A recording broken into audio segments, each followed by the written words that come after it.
আওয়াজও বের হচ্ছে না, মনে হচ্ছে হাত পা সব বেঁধে রেখেছে কেউ। অনেক, তুই আমার এত বড় সর্বনাশ করিস না প্লিজ, আমি তোর পায়ে পড়ি। মিথিলা তার কাপড় চোপড় ছিঁড়তে লাগলো, প্রায় অনেক অংশ ছিঁড়ে ফেলছে। আমি অনেক কষ্টে মুখ থেকে বের করলাম, মিথিলা কি হচ্ছে এইসব?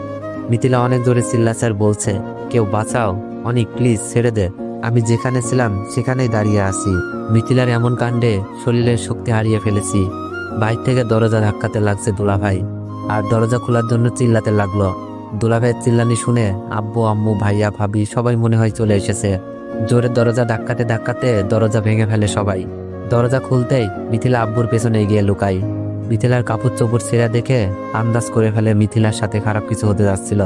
মিথিলা নাকা কান্না করছে, মিথিলাকে ভাবি আগলে নাই, আর সবাই আমার দিকে অগ্নিচক্ষু দেখাতে লাগলো।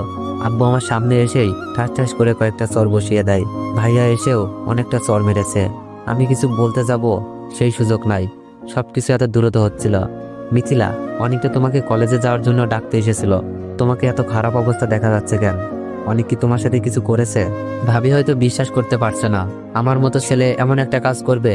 মিথিলা ভাবিকে জড়িয়ে ধরে নেকা কান্না করছে আর বলছে, ভাবি আমি শুয়েছিলাম, অনেক এসে আমাকে একা পেয়ে আগের মতো ভালোবাসার প্রস্তাব দেয়।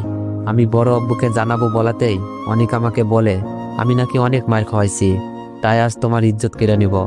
তারপর অনেক আমার সর্বনাশ করতে থাকে। আপনারা না আসলে আজ অনেক আমাকে কি যে করতো। মিথিলার কথা অবিশ্বাস করার কোনো কারণই নাই। আগেই বলেছি 3 গ্রাম খুঁজেও এমন মেয়ে পাওয়া যাবে না। আব্বু মিথিলার কথা শুনে যেন আরো রেগে গেলেন। তুই আমার ছেলে ভাবতেই লজ্জা লাগছে, যে নিজের চাচাতো বোনের সাথে এমন করতে পারে, সে অন্য মেয়েদের কি না করবে। তোর এই বাড়িতে কোনো জায়গা নেই, বের হয়ে যায় বাড়ি থেকে। আব্বুর কথা শুনে চোখ বেয়ে পানি পড়ছে। মাথা নিচু করে কান্না করতে করতে বললাম, আব্বু আমি কিছু করি নাই। ওই তুই আমাকে আব্বু বলবি না, আজ থেকে আমার একটা ছেলে, তুই মরে গেছিস।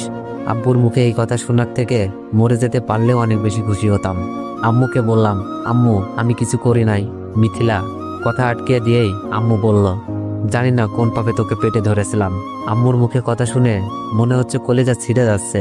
আর কাকে বলবো, যেখানে আমার গর্ভধারিণী মাই বিশ্বাস করলো না, আমাকে কিছু বলতেও দেয় নাই।